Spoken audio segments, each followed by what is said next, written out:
Hello and welcome to Mamy, zielone, pojęcie podcast by Wrocław University of Environmental and Life Sciences.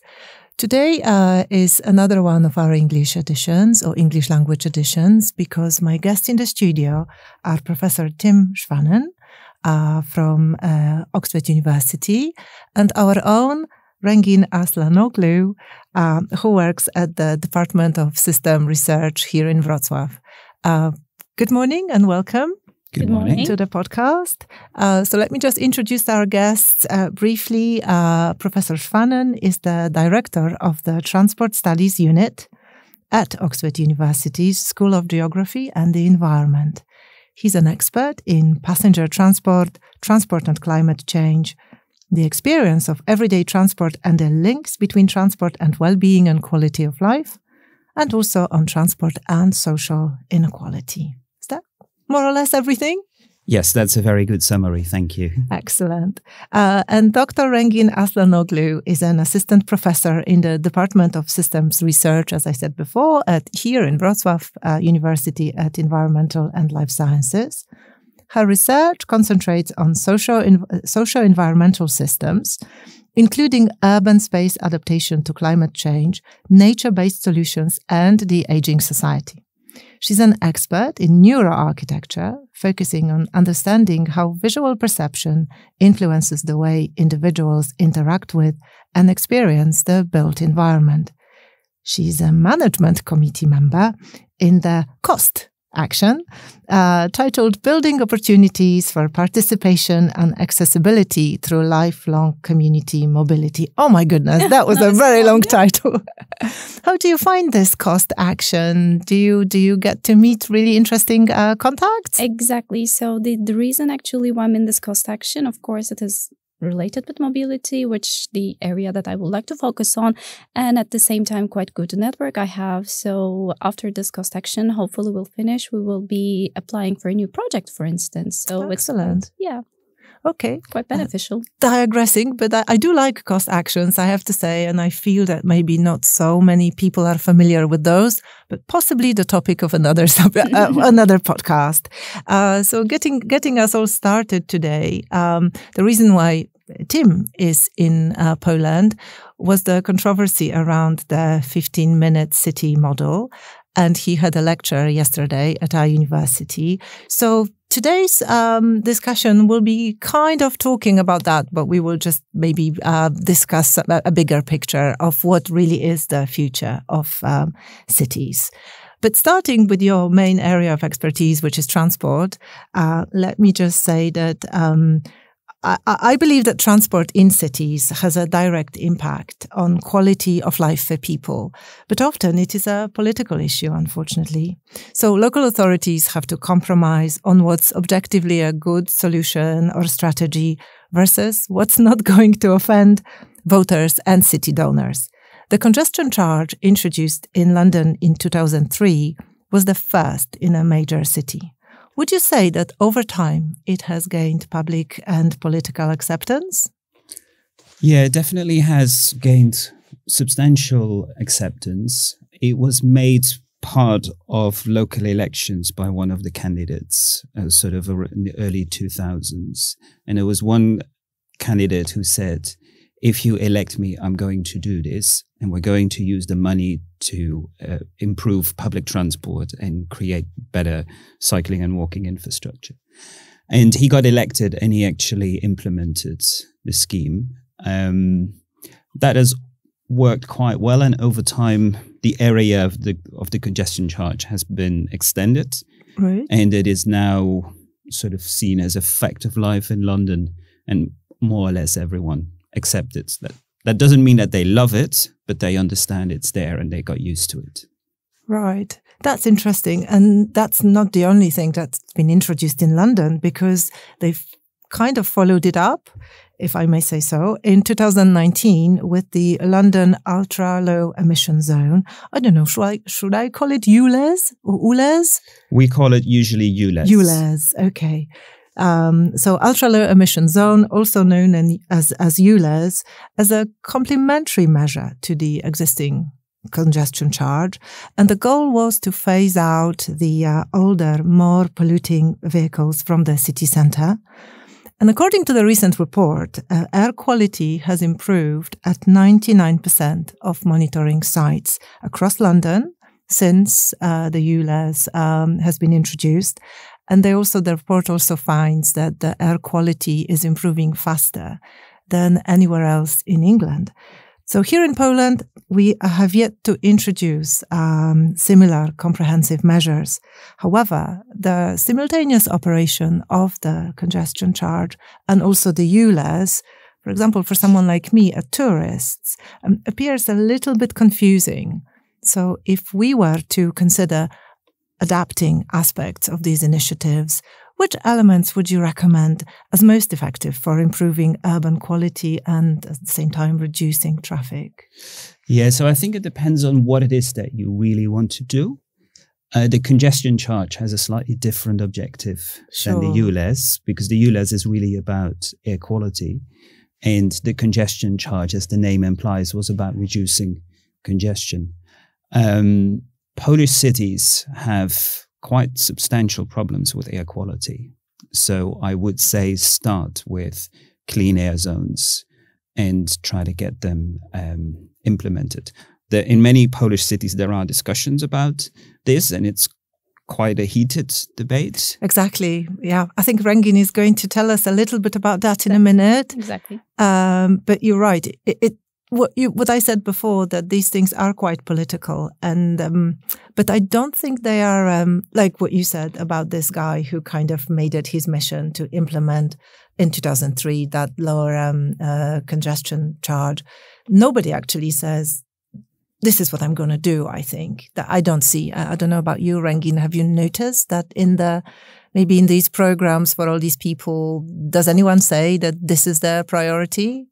Introducing something like a low emission zone? So it should be the priority, because unfortunately, I will start this question with a very bad news, unfortunately. So according to the WHO, the 36 of the 50 most polluted cities, unfortunately, are located in Poland. So we have to prioritize them, So as the Polish cities just grow quite rapidly, and the development of the economic situations actually enhanced, and this led to car dependency. So which means that unfortunately people started to own more private cars, which led to air pollution. And as a result, as you said, or Professor Schwanen said, major cities like Warsaw, Krakow, Wrocław, even Częstochowa has the most polluted airs in the Poland. So as we can say that authorities are now aware of the fact that we should be prioritize these kind of low emission zones, which is quite close to ULEZ in United Kingdom in London. And so the first low emission zone introduced in Warsaw. That's true. And that's been quite recently, I think, wasn't it? Last year, possibly? Yeah, quite recently. Yeah, quite recently. And this is quite important for the case of Poland, because unfortunately most of the cars in Poland are quite old when we compare to United Kingdom. So an average car in United Kingdom is 9 years old, whereas in Poland it's 14 years old. So that's why these kind of low emission zones, the introduction of it, quite important, because ULEZ or low emission zones are prohibiting diesel cars, old diesel cars, or other kind of extremely polluting vehicles. So this is quite important to introduce here in Poland. How much, out of curiosity, how much do you have to pay if you have that kind of that older car? I mean, you can't enter ULEZ at all, can you? Or you can, but you have to pay the price for it. You have to pay a price, and it's quite high. I don't know what the exact amount is, but I think it would be around £10. So that's about 50 zloty. Is it per hour, per day? Per entry. Per entry, right. Yeah. But there are things you can do as a city to make the introduction of a clean air zone more palatable to people. So one of the things you do is that you you set a timeline, and you say, for instance, we're going to do this in 5 years. So you give people the time. And then you can put in place a number of additional measures that make the transition easier for people. So you can, for instance, say you're going to roll out a charging infrastructure for electric vehicles that makes it easier for people to transition to an electric vehicle and then to charge their vehicle. Or you can say we're going to use the money that we get from this for to improve public transport or to sort of create better cycling infrastructure. You can have sort of a gradual implementation that you start maybe with certain parts of the day or certain parts of the week. So there's a lot that you can do to make this easier, this transition. And there are many examples in countries in Europe where cities are doing things like this. And one of the things that is most important is that you get local businesses on board. And that you, for instance, make available sums of money that local employers can use to make it easier for their employees to transition. And you also have to think about delivery companies, particularly for firms. And if you get those on board, then that's a major step. Also, there is quite a bit of evidence that once you've done this and people actually experience the benefits, they're quite happy. So it's with many of these kinds of schemes, people resist them at first, but when they perceive that it actually works and all of the clean air zones work in the end, then people don't want to go back to the old situation. I mean, the results are really impressive. You know, this 99% improved air quality at all monitoring sites or stations.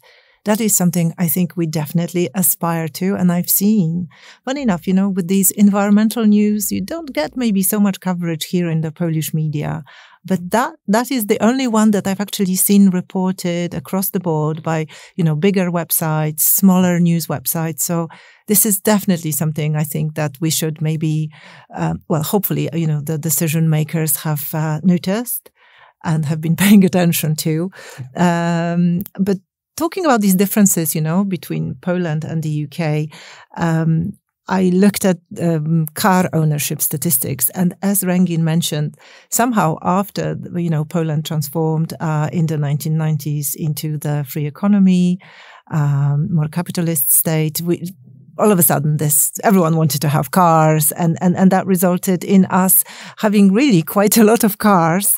And also what I notice is I think people rely on car a lot more than, for example, let me look at Wrocław, because that is the city that I live in, and both me and Rengin work here and live here. So this is probably the easiest. But Wrocław is often compared to Berlin. There's been history between these two cities. And we often, I think, we look at Berlin as somehow like as an example of some nice city solutions. So in my opinion, we rely on cars more than residents of Berlin. And I'm wondering why that is. Are we simply too lazy to walk or cycle, or is it because actually the infrastructure needs improvement? So possibly our network of cycle lanes still needs extending. And I know public transport is really far from being perfect. So what do you think, Rengin? So definitely it's not laziness. It's like a combination of challenges, infrastructural and structural challenges, actually. It's just because of the challenges that city unintentionally put into the residents, actually put their life. So first things first, like you said, it is the limited transportation network. So even though recent years the network of this public transportation have been quite managed well, but at the same definitely has improved recently. Exactly, quite improved. It's quite well, but still, just because of the urban sprawl, which I mean actually, like the suburban parts of the city becomes the city center actually. So just because of this, unfortunately, not all of the public transportation is going to those suburban areas. So which means these kind of public transportations need to be linked to those areas at the same time. And the second thing actually you were saying is the bike lanes. So again, in recent years, there have been lots of good improvements in the bike lanes, but still they're too fragmented. So cycling in Berlin is like a very different experience. So you feel safe, you feel connected, you're just enjoying while cycling.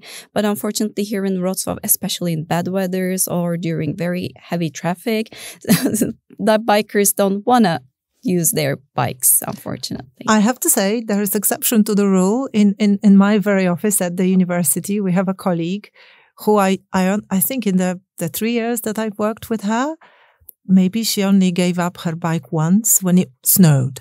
Oh. Other than that, rains or shines, she's always, getting here by bike. But I suppose we're maybe a kind of a special group of people gathered around here at the university. Could be. And also you mentioned about the cultural shift after 1990s. So we had a chance to have an interview with older people living in Wrocław. So this project is called AFECO. So we were dealing with eco-friendly and environmentally friendly solutions. And like I said, we had chance to speak with many people living here. And they're so willingly to change their behaviors into more environmentally friendly, but except one thing, they don't want to give up using their private car. So it is something. Did they specifically tell you that? Exactly. Right. Yeah. Okay, that's interesting. Yeah. So it is more of like habits and having less motivation, I can say. Okay. But talking of habits, recent studies show millennials and Generation Z, they seem to be moving away from car ownership, even skipping a driver's license altogether. Is it a general trend, do you think? It's certainly something that we see across the global north. So UK, US, Germany, Denmark, Netherlands, but also Japan and Australia. And this has kind of began in sort of around 1990 and has sort of really progressed since. And it's a combination of factors that is driving this. One is that millennials had a greater inclination to stay in the city as they grew older, particularly if they'd gone to university rather than then form a family and move to a suburban location. Many of them stayed in the city where a car is impractical, it is expensive, and you can get around on a bike by public transport, sometimes by hiring a car or becoming a member of a car club. So you don't really need that car.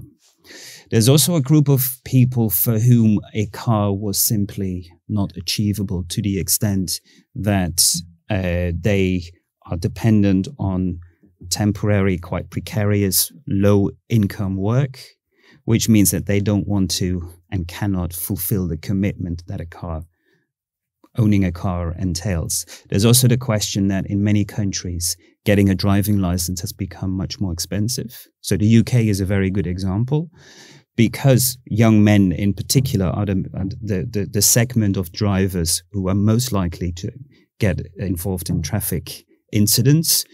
Insurers were very reluctant to insure them. So the price of vehicle insurance has gone up, and also the government has increased the price of getting a driving license, also to discourage some young people to get a driving license. So cost has become a major barrier, particularly in a context where people also have much more depth from, for instance, participation in higher education. Mm-hmm. And then if you don't also have your own house, a stable family, a car is really part of that package of kind of a stable family life. And so for many people who would want a car if they could afford it, they actually can't. So we have two groups. We have sort of the lower income, younger adults, and then we have the higher income, higher educated groups who's more urban focused, who don't want a car. That's interesting. I'm wondering what the situation is here, but I imagine Rengin probably totally different. I see young people getting, these cars marked learner everywhere, and it's usually a very young person learning to drive. So, for example, that aspect of it being expensive, I think possibly hasn't hasn't happened here yet. But I'm wondering if that second group, if there is already something like that people feel that if they choose to live in the city, they don't need a car. I don't know. We're going to have to probably do more projects. Exactly. Do more research, do more projects. Figure that out. Exactly. But I think you're right in saying that for many young people in post-socialist states like Poland, being able to drive a car and driving your own car is still sort of a rite of passage into adulthood. It's kind of this notion of freedom. So these cultural values are still very much written into the car.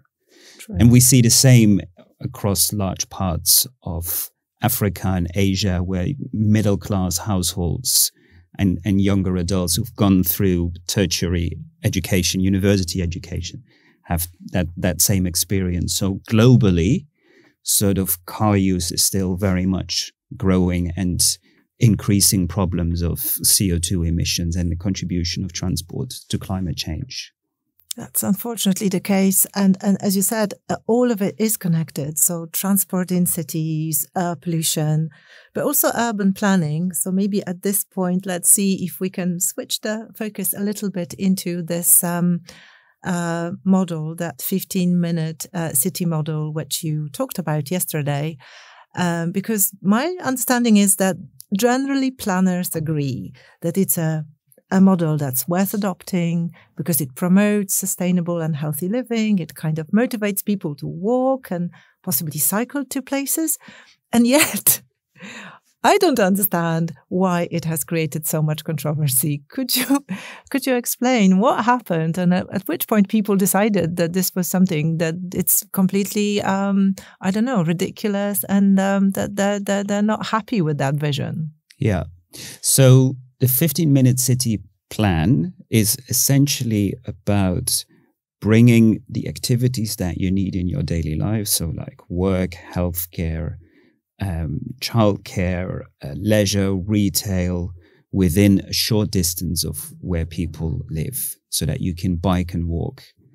And the idea is that if you do that, people will have to drive less. And the time that you save, because you don't spend as much time in your car, you can spend on meaningful activities like leisure, things that make life worth living. So the idea is it will increase your personal well-being, but you will also engage more with your local community, which means that you get more social cohesion, more political activity at the local level. So you get better societies in many ways. And on top of that, if I may say, everything sounds good to me. And on top of that, there's also fewer emissions from transport. So there's also this global sustainability benefit. So there's much to like to the model, but it's been introduced in many cities on the back of the pandemic. So people who were skeptical about COVID vaccination jumped onto this as the next thing through which states were going to curtail their personal freedoms. Right. So in countries like the UK, the people who were driving the vaccine skepticism are also the people who were driving the protests about the 15-minute city. That's the vocal group of protesters and people who resist. Then there are also people who live in cities and who face reductions in their ability to drive, longer travel times, more unreliable travel times by car. And they say, I really struggle to do the things that I used to do. And I'm going to, and they challenge, they challenge these plans when they're implemented on that basis. That form of resistance is much more silent or much more local, much of which plays out on social media. Okay. So the debate about 15-minute cities on apps like Facebook or Nextdoor, which is used a lot in the UK, is very, very toxic, where you get sort of these echo chambers of people who are very much in favor or against. And this is also sometimes clashing. So sometimes neighbors actually end up not speaking to each other anymore. Oh my goodness. Okay, but I'm still, what you started saying at first, we had all these good things about the model, and I would like to free my own time personally. I feel I spend way too much time getting to places because I need to do that as part of my job, or also, in my private time when I have to go to the doctors or when I have to go to attend maybe a fitness class. So I really, if I was given the opportunity, I think I would enjoy, having that, this proximity of the services that I need to use. And I really can't understand why these people are, like you said, that this debate got so toxic, Yeah, I think part of it has to do sort of with what happened after COVID. Part of it is because these plans have been implemented probably too quickly in a too top-down manner, with many people feeling they're not really being listened to and their concerns are not being taken serious enough by politicians and planners. I think it is also something we see always with measures that restrict transport activity. A very good example is the pedestrianization of shopping streets. There are many examples that from all over Europe that show that if a city announces this, everyone is up in arms, particularly local retailers, because they fear their customers cannot come to their shop and sort of they will lose out. If pedestrianization happens, you see very quickly that these streets become much better quality public space. People want to spend more time there. People do spend more time there. Footfall, so the number of people that walk through these streets goes up. People spend more time there. So what you actually see is that they don't lose customers. And then when there is talk about taking the pedestrianization away, it's the local retailers who are against it. So there's always this upfront resistance. People just don't like this kind of change. But then when they get used to it, it's okay.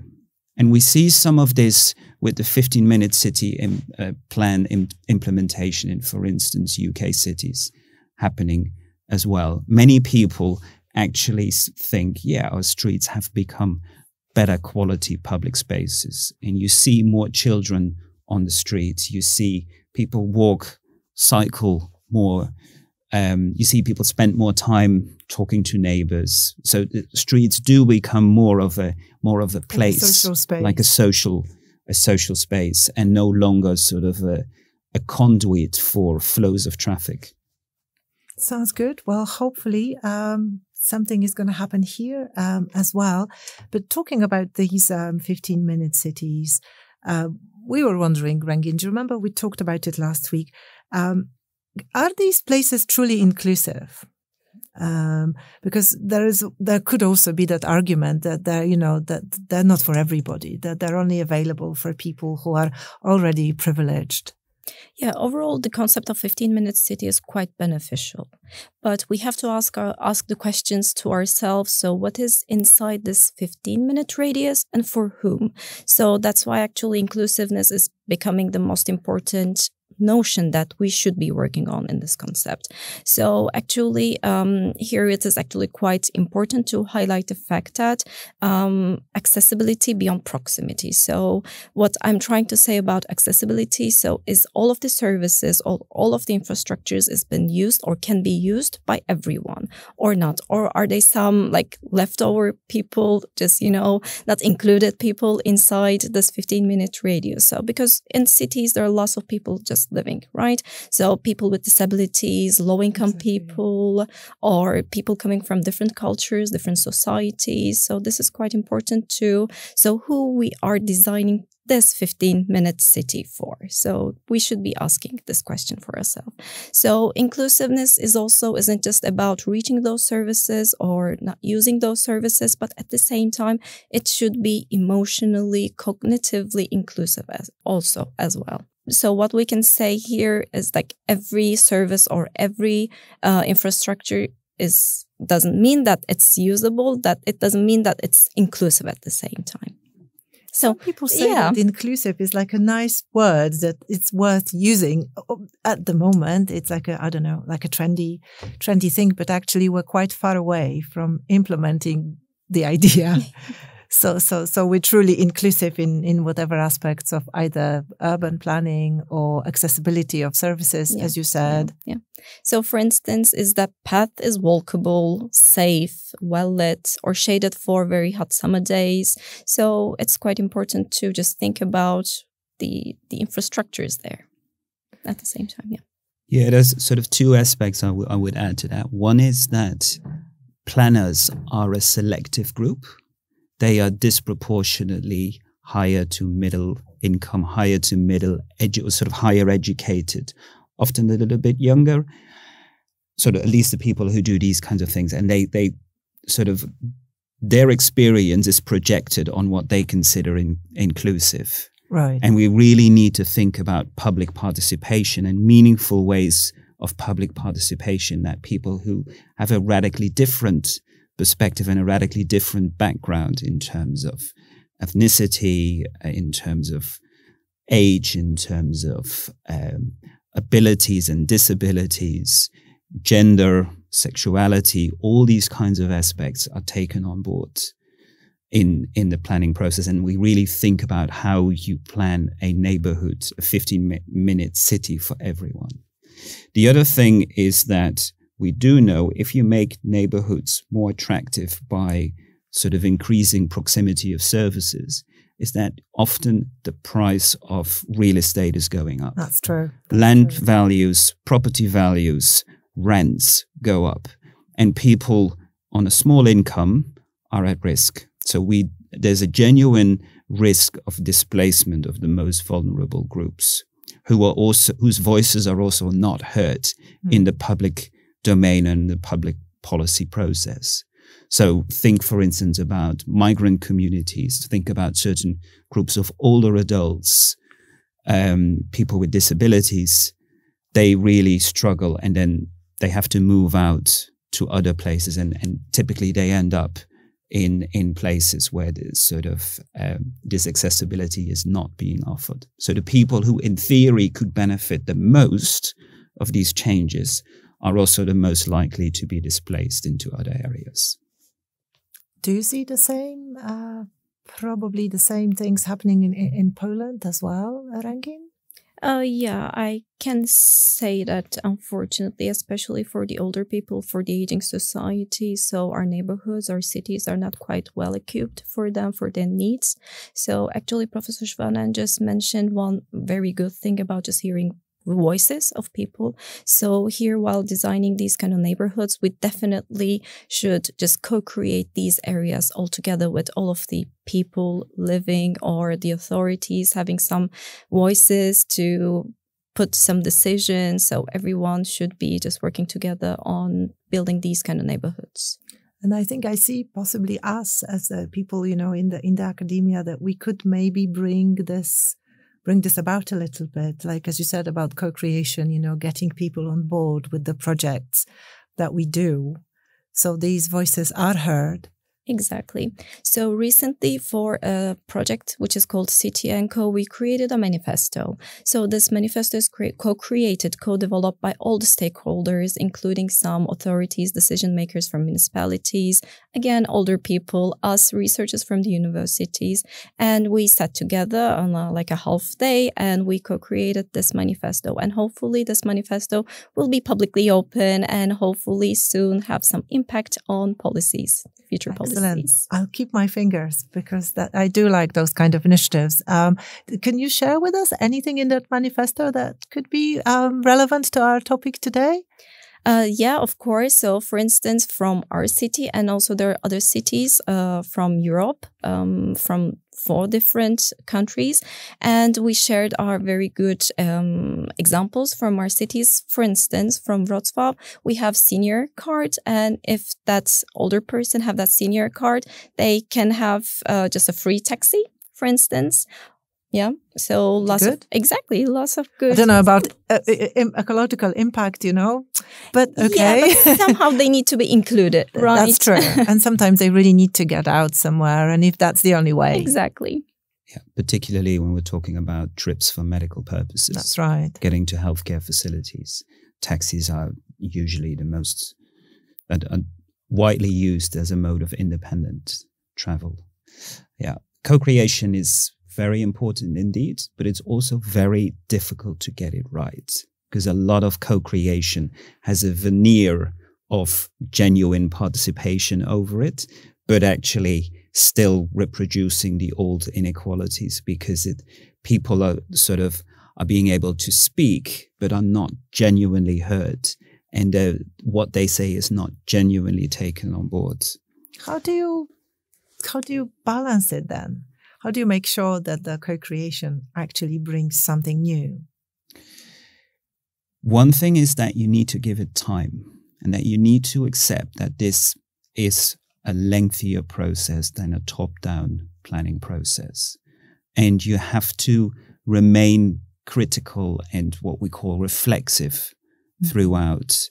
Make sure that you really take on board what is being said, and that you think very carefully about the conflicts, because person A will say this, person B will say that, person C will want still something else. So you have to find ways of aligning this, and choices will have to be made.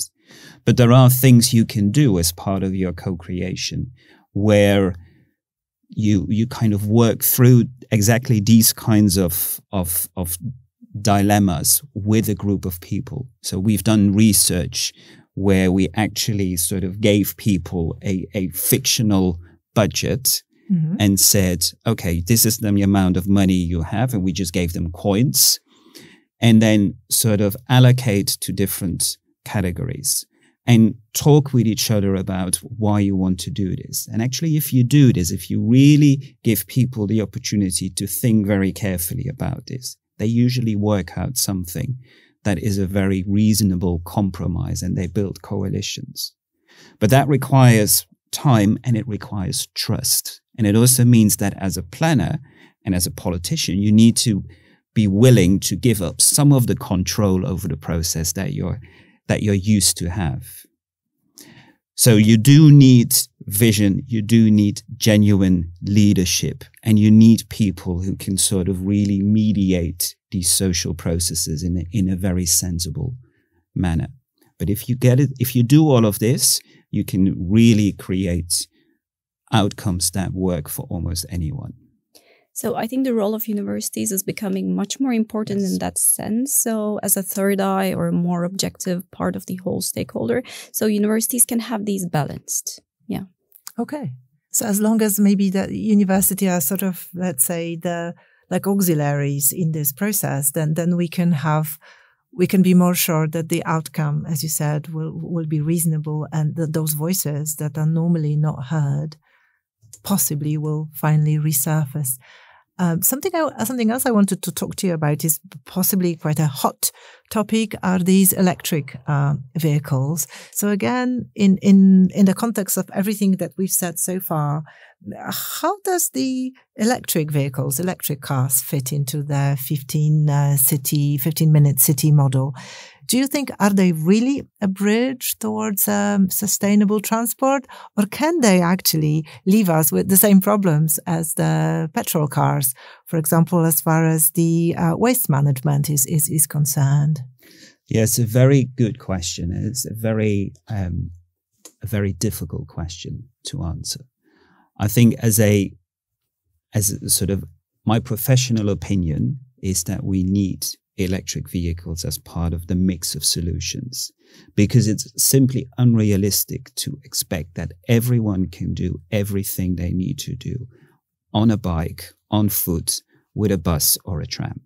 Cars are part of the mix of options that people need to fulfill their needs, whether we like it or not. Mm-hmm. So in that sense, if we need cars, we better make them electric. Right.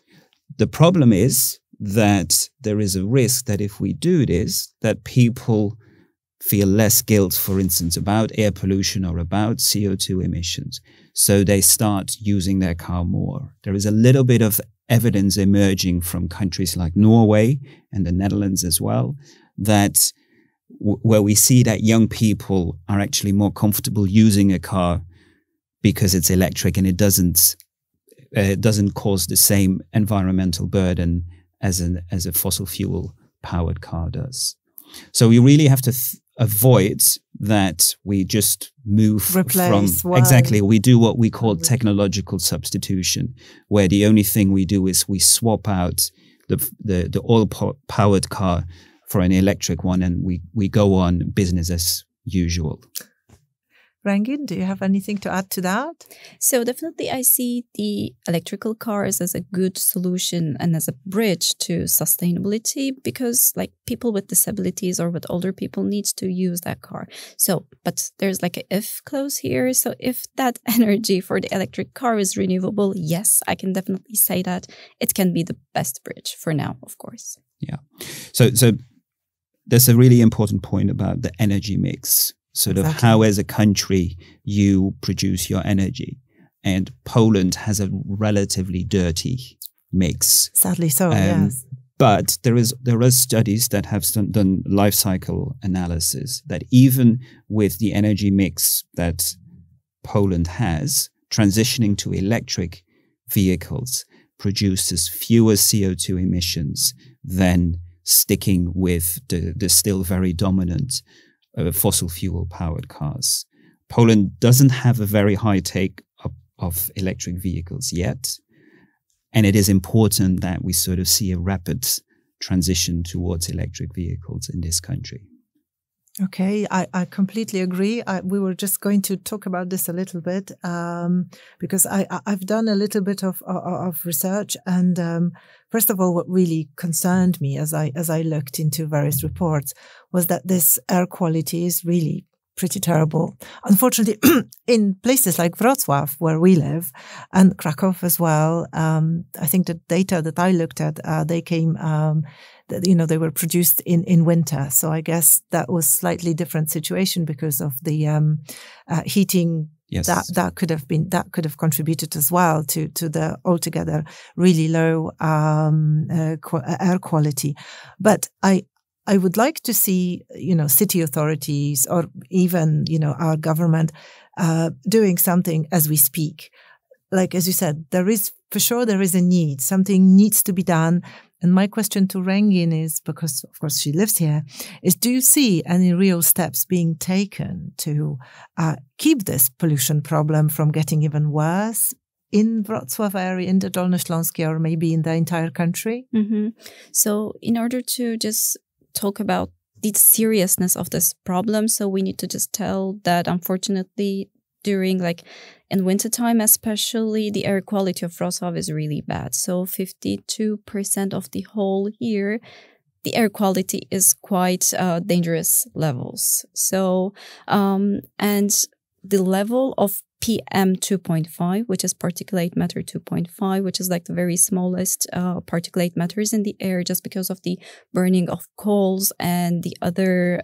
If I can say something here, I saw that and I wanted to borrow your brains actually. What is that particular matter 2.5? Is it what? Is it carbon dioxide or some other chemical substance?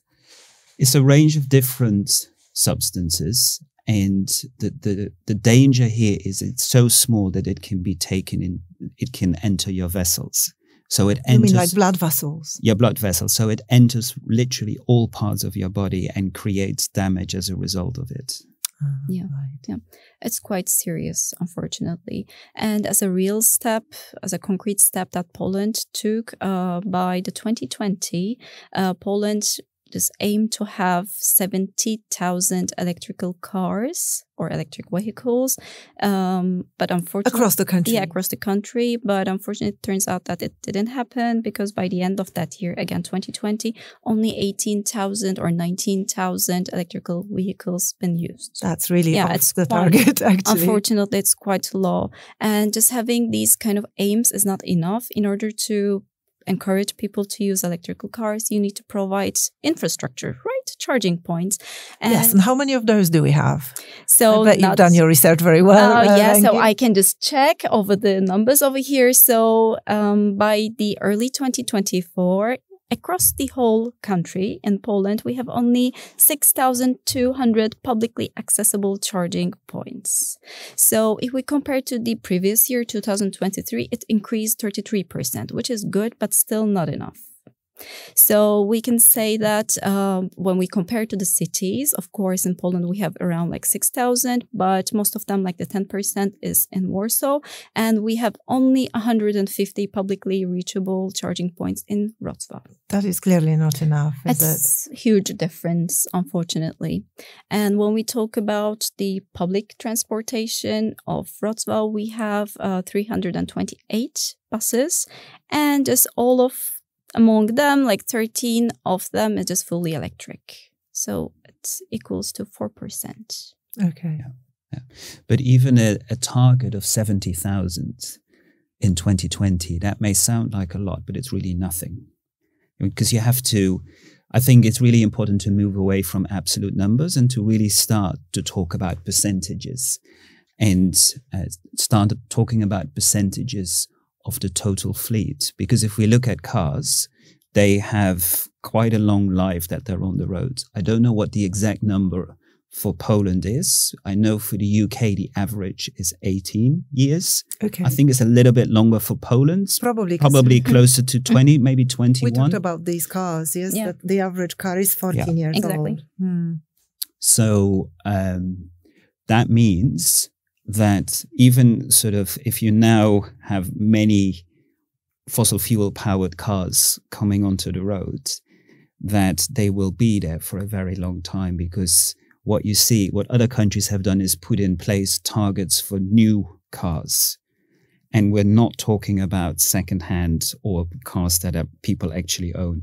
So this transition takes a very long time. We really need to think about decades rather than years.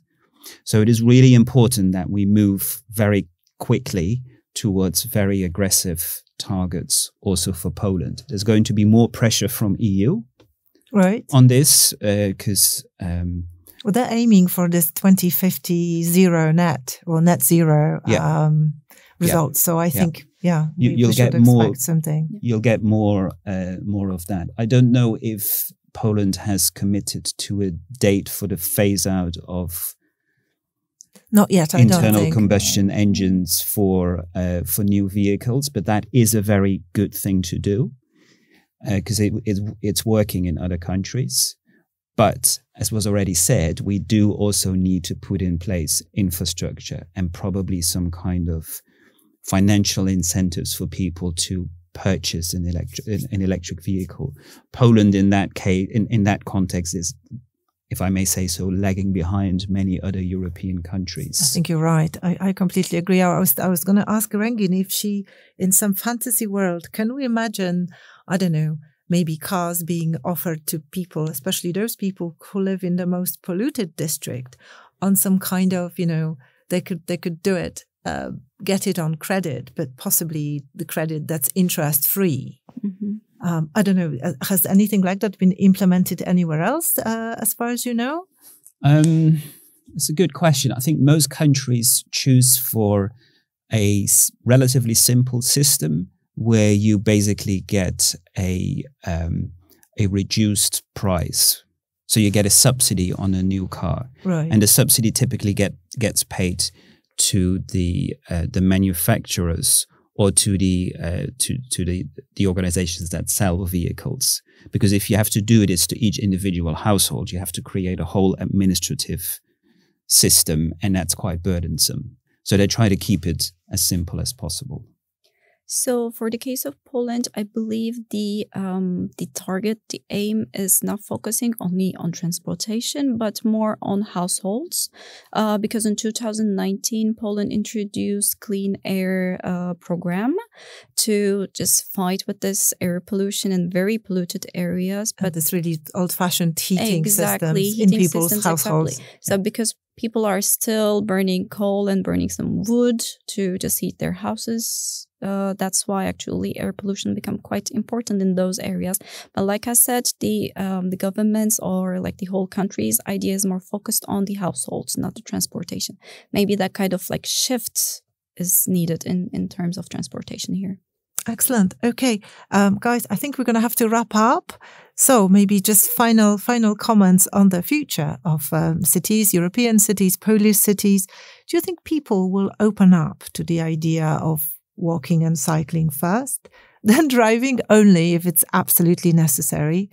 And will this 15-city model or a variation of it become like let's say the standard, the norm? So it's a very complicated question to answer, but according to my experiences, so if we can hear people's voices and if we can just develop these areas together, I think it can be the solution. Okay. Yeah. I'm probably a bit less optimistic. Right. My sense is that in central parts of urban areas, like sort of the city, we can see some of this happening indeed. But the real challenges lie in suburbs, where distances are simply too big and densities are too low for people to sort of be able to do as much with cycling and walking as we would hope. So we're going to need cars there. And this is why it is so important to shift to electric vehicles as well. We should also not forget that Poland has quite a harsh climate parts of the year that makes cycling and walking not necessarily attractive. Mm-hmm. If you look at Finland, it's very interesting because people cycle year round, even when there's snow, even when it's cold, but not everyone. So there's going to be limited take-up of cycling and walking during a number of months every year. And it's probably best to plan for that so that in other parts of the year, people may have sufficient options and kind of the cycling and walking becomes more like a bonus rather than the essential part of the transport system. So you still have to plan for cycling and walking as the default option to go around, complemented with public transport, but be very realistic. Cars are going to be needed and going to be here to stay, and particularly in suburbs and in rural areas. Thank you very much, Professor Tim Schwanen and Rengin Aslanoglu. It was lovely to have you here. And that's it for this edition of our Mamy, zielone, pojęcie podcast. I'm Jowita Chojcan. Thank you very much. Goodbye.